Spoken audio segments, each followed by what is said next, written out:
already read this prayer. It could be familiar to you because it came out in this week's email blast. So let us pray with my glasses. Lord God, you called your servants to ventures of which we cannot see the ending, by paths untrodden, through perils unknown. Give us faith to go forth with courage, not knowing where we go, but trusting that your hand is leading us and your love is supporting us through Jesus Christ our Lord. Amen. Okay, as Brian said, we have two purposes today. Our primary purpose is to present and hopefully get approved the ministry Psych Profile. That's the step that we need to take next as we move toward calling a pastor. So you should have on your table two things. One is the complete ministry Psych Profile. There's not one for everybody, but you can share it around, and if you need one, but you don't have one handy, well, let me know. And you have a summary of just the parts that we will probably be addressing today. A lot of it is just fill in the blank, check the boxes, and so we didn't reprint that for everybody, but Brian reprinted this in a bigger print so you can see it. And I'll try to give you a heads up on where we are as we go through. I'm not going to go through and read it all to you, but I will hit some of the highlights. And if you have any questions at any time, we have 3 people out with mics. Raise your hand, and either Brian or Lorraine or Margaret will come around with a mic for you. So to start it off, you have the summary descriptions both on the MSP and on the larger print version. And I'm going to have Brian run through that quickly, please. Okay, thank you. A bit of housekeeping first. There is a clipboard going around that I drew up during service very quickly with your names on it and a spot for you to sign in. It's by table order, so if you've moved since service, you're probably not going to find your name easily. Once you get that complete, please make sure it gets back to me once it's filled out. As Lauren mentioned, we have our ministry Psych Profile. That's the one with the micro print. We'll get over to the summary as we get to those sections. Ministry Psych Profile. This is the document that basically gets posted as our job opening, or job description for prospective pastors to look at. It gets published on the ELCA national website. And many thousands of pastors have access to it if they're looking to move, have a change in call, or if they love the Mid-Willamette Valley and want to move here and start their ministry here. As Lauren mentioned, there are several parts of it. It identifies who we are, what we're about. The meat and potatoes of it is the characteristics, gifts, purposes, and mission of the church. And that's all in narrative commentary form. I did print that out yesterday, and you should have a copy or two on every table. It's in much bigger font, so that hopefully we have a shot at reading. We're going to go through this section by section, and if you have any questions as we get to a section, raise your hand. Margot and I can come around and help you out during it. Does that work? That works, thank you. Okay, just a couple things to set the stage here. First of all, we have some group agreements that we have already reached and been presented to you, and I just want to remind you of those. They are that our congregation is changing. Secondly, that we own a beautiful but aging building that's getting pretty expensive to operate and to maintain. And third, that while we are currently solvent, we do not have the financial means to support a full-time pastor long-term. Any problems with those? Okay, so it should be good to go on those. I also want to remind you what group agreement means. As we go through here, you don't necessarily have to agree with every word or the way everything is phrased. But when we are in group agreement, we mean that you can accept that this is the document that the group is going to present. And there might be some things in there that you'd like to change if you were writing it, But as a whole, you're okay to move forward with that. Questions there? Okay? The first part is just who we are, part one, and I don't think we need to spend any time going through that. It's just kind of a description, but we can, anything that you want. The second part, part two, is our vision for mission, and the summary is pages 1 through 5. If you would just take a couple minutes, look through that. If you have any questions on any of the wording there, please let us know. How we arrived at this is each member of our transition team, we took sections and we wrote the sections, then we brought them back to the team, and the team then did some wordsmithing and some changing. When we were all done with that, then Brian and Karen took them and put them into the document. So that's how we arrived at those statements. So, see anything in there you'd like more information on, questions about, please raise your hand, let me know. Joyce. Just curious. Just a second, got a mic coming. Just very curious, on part one, who we are. It says the year we were organized is 1984. I don't quite understand how that date was, and I thought we were a congregation back like at Holy Cross. That 1984 is the date that the two churches merged, Grace and Central, to become Holy Cross Lutheran Church. You are right, in 1949 Grace was born, in 1945 Central was born. They all both went their separate ways until the late 70s. There were merger talks, and we came together on Holy Cross Sunday, September 14th, 1984. Is that explained somewhere in the document? I don't know if we get into the prior two congregations in this document at all. I think if any candidate comes forward, that's going to be part of our interview process and description. Anything else in there that you're seeing? I know we're kind of crowded through there for time, but if there's something that you want to do in more detail, we'd be glad to do that.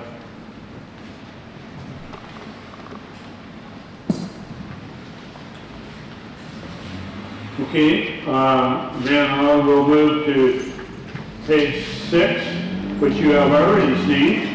On the ministry Psych Profile, we didn't reprint this on the large print because we had already done it. We did it in transition team, we did it in the congregational meeting earlier. This is a compilation of everybody's thoughts that we gathered. But I will move to page 7, which on your reprint is 5 through 7. That's purpose, giftedness, and mission. And again, each section was written by a member of the transition team, reviewed, edited by the team, and then Brian and Karen put it in the document for you. So if you would take a little time and just look through those, please.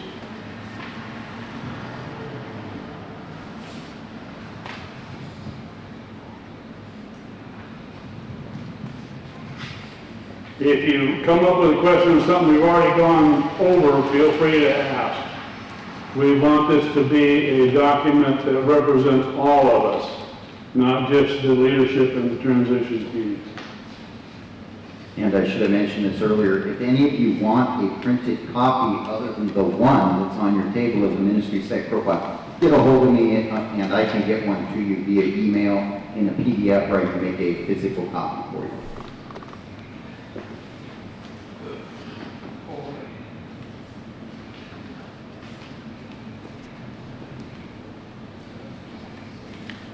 Okay, I'll move then quickly to page 8, but it's just a list of our references. We did not reprint that either because it's just who a pastor can call and who to get more information and who is representing our church. I know my name's on there, Karen's name's on there, Gary's on there. There's people who are representing our church as references.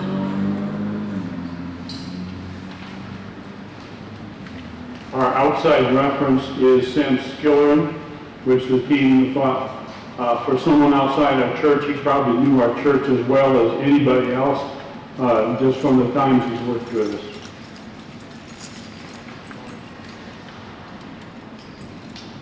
Okay, leadership needs, we'll probably need to spend just a little bit of time looking at that. That's part 3. Let's see, let me get the page number there. 8.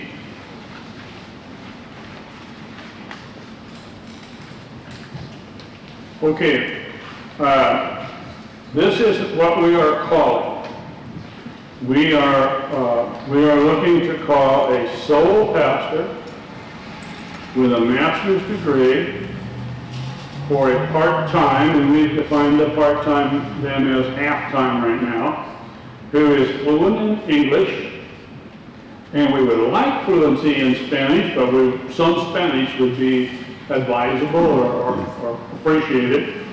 We're looking for someone with 0 to 3 years experience or 4 to 9 years experience, primarily because that's kind of in our price range.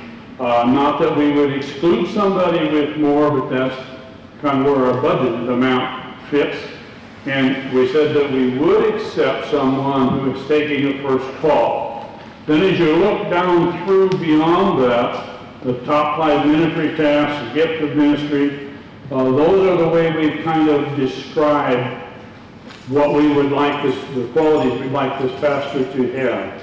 So it might take a little bit of time for you to look through there. If you have questions, are we making the right call here? Is that what you see us calling, or do you see us looking for something else? Dwayne, just a second, we got a mic coming. What? Just a minute. Make sure you hold it close. Sorry. To what degrees have we had input from the Senate in regard to preparation of that? This question is, how is the Senate involvement in this? And Brian's been working directly with them. I'm going to let Brian speak to that. Okay, right now we are in the enviable position of 31 other churches out of 109 in the Oregon Synod that is looking for a pastor. Those churches are somewhere in the transition interim process. Anywhere from just starting out because their pastor recently retired or left their call, all the way to they've finished, they've completed their ministry psych profile, they've even had candidates come in and interview, but they've not placed someone into a call yet. Now we, like many of our churches here, and I mentioned it in the newsletter this past week, all 4 churches in Salem Kaiser are going to be in a transition stage very shortly. 2 of us already are, ourselves and Christ the Good Shepherd. St. Mark's, as I mentioned, Pastor Charles retires today, and Faith Lutheran does have a pastor, but Pastor Linda has been, she lives up in Rainier and she hasn't been able to get down as often as she would like to Faith in Kaiser. We're a good example of where the ELCA is at right now. There is not a lot of candidates coming out of seminary to fill all of the vacancies that exist in churches. We also know from our experience with our sister church, Christ the Good Shepherd, they've been going through this process for near 3 years now. In fact, Pastor Curtis was their bridge pastor after their interim. Pastor Shelley left for Atonement, that also was going through a transition period. There's not enough interim pastors on hand in the ELCA in Oregon to fill all of the openings. One of the things that they tried was similar to what you're seeing in front of you right now, which is a part-time call. That part-time call for Christ was going to be half-time. In 2 years of having their ministry psych profile published, they've had exactly 1 candidate answer that job advertisement for a part-time call, and before they could really get far into the discussions and they thought that they might be able to extend a call to this person, the person backed out and decided that part-time was not for them. So it is very hard to find a part-time pastor. And when you think about it, how many of you would relocate with your family for a part-time job? Not a lot of us. So that's one of the reasons phase 2 of this is we were approached by the synod to say, hey, have you thought about partnering up with another church and have 2 part-times equal a full-time? Well, we had more than thought about it. We had actually had those discussions start long ago when Pastor Patricia was here, Pastor Shelley was at Christ, and Pastor Charles was still at St. Mark's. And that's when we started Better Together. And if you remember, we worshiped with them. We did our youth groups together. We sang in their choirs and had service together. And that's just something I think is a further extension. We had just started about the possibility of sharing staff. And that staff at the time was maybe a youth leader, an office administrator, whatever. And then COVID hit and kind of all those talks got sidelined. So that's where we're at today. So to answer your question, much shorter, the Synod is very aware of all the job openings out there. There's not enough candidates to go around in every church. And so they're doing their best to try and find a home for the candidates that they do have.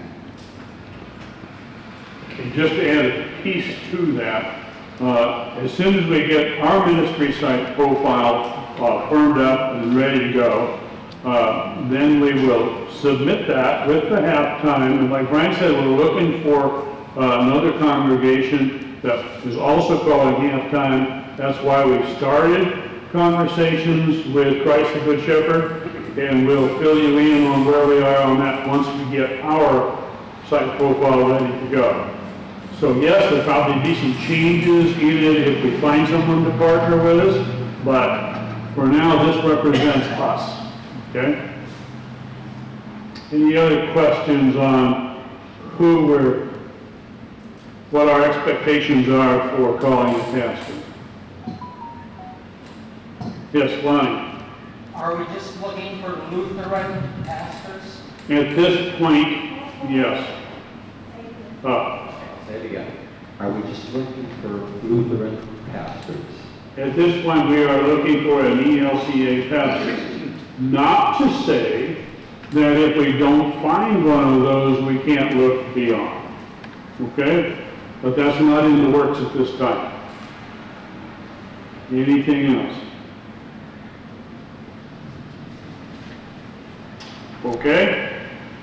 Lorraine, would you speak to the compensation piece, please? Looked at it a little bit, but basically the compensation piece is what we're paying now in terms of continuing ed reimbursement.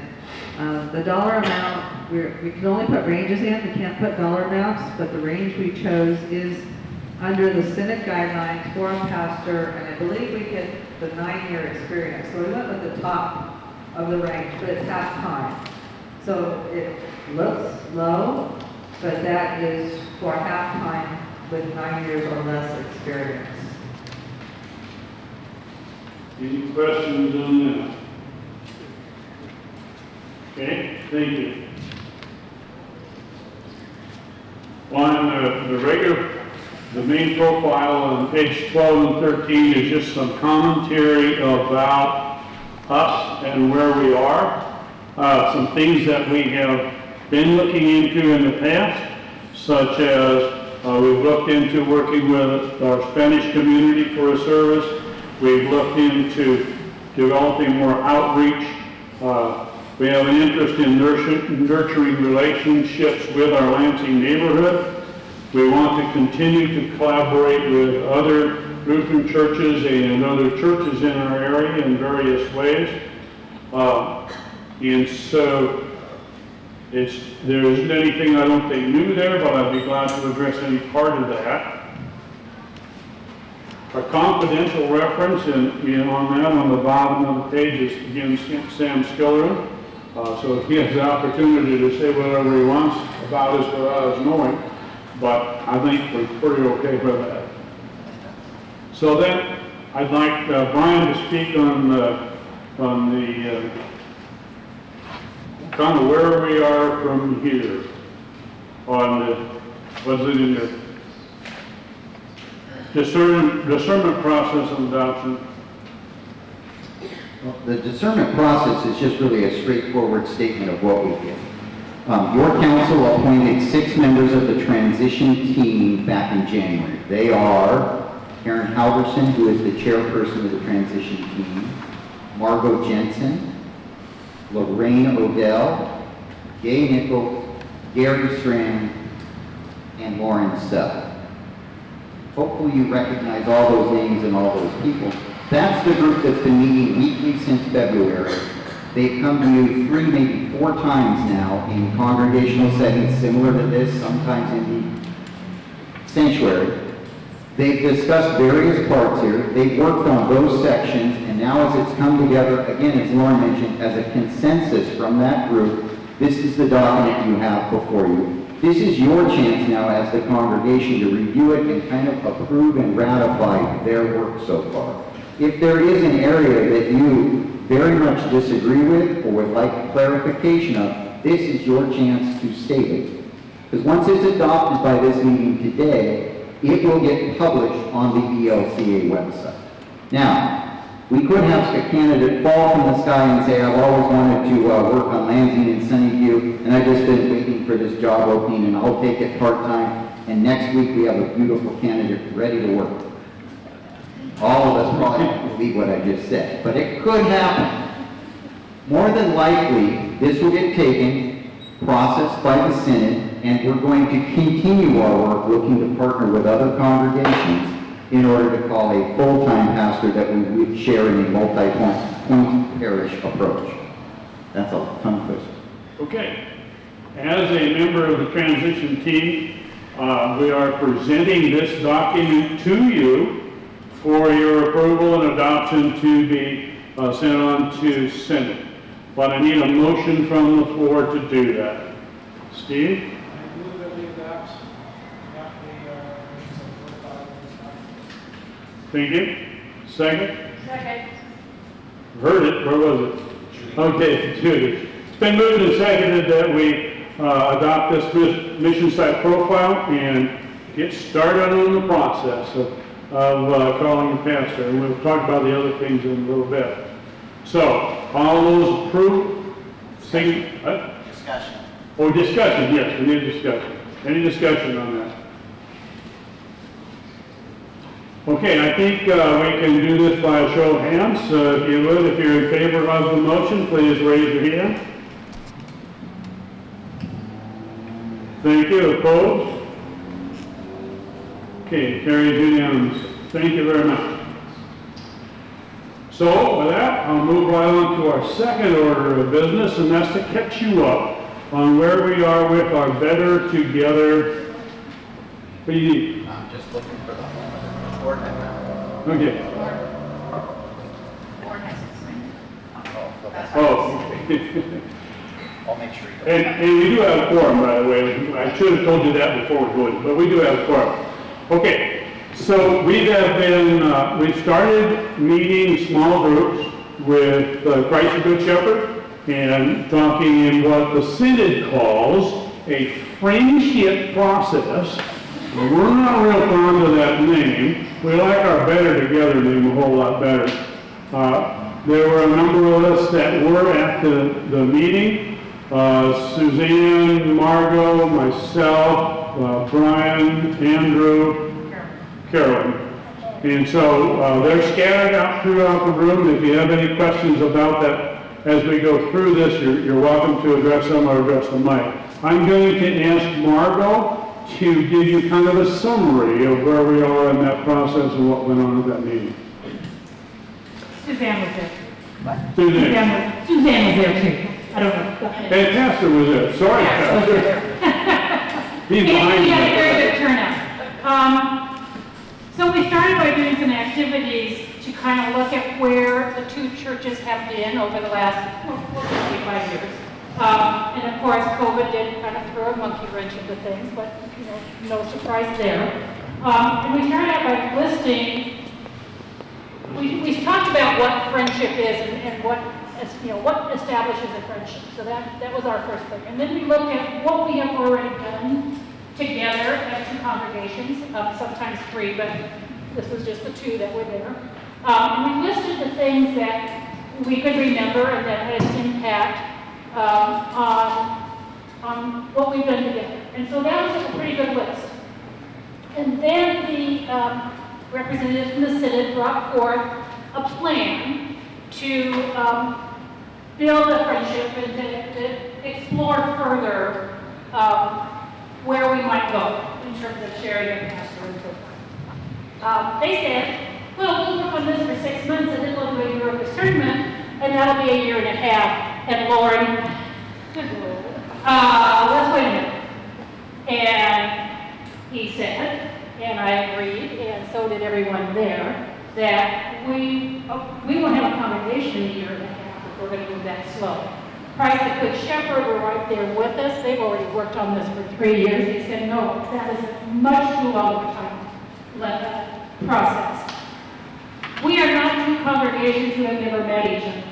That's not who we are. We are already two congregations who have worked together in a variety of ways, our youth and shared projects and shared worship. So we weren't starting from square one.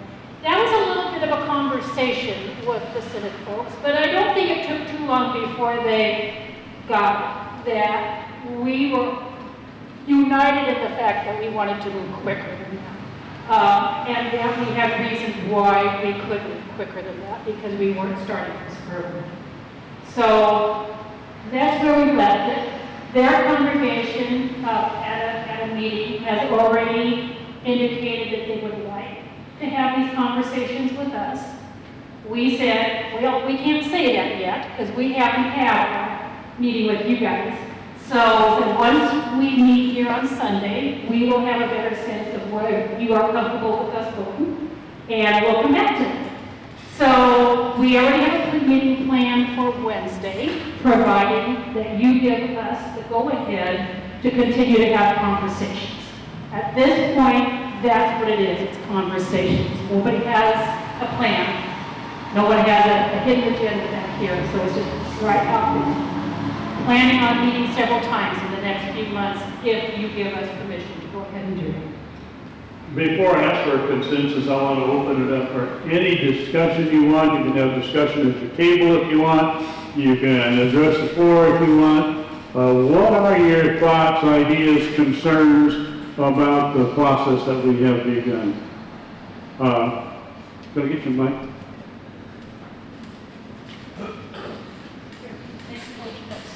Yeah. I'm just curious about what shape shared ministry would take. Would that mean that we would meet jointly or we would meet separately with individual leadership, or just what shape that it would take? Her question is, well, what's this shared ministry going to look like? Let me say emphatically, we are not talking about joining congregations. That's not where the conversation is. We are talking about two congregations, each having a need for a half-time pastor. Those of you who might have grown up in the Midwest know the multi-point pastor or two-point pastor probably pretty well. That's the kind of arrangement at this time we're talking about. We haven't settled on that, but that's what the thoughts in our mind are. If we could have a pastor who could have services there, could have services here, at this point we would maintain our own integrities and each be paid for a half-time pastor.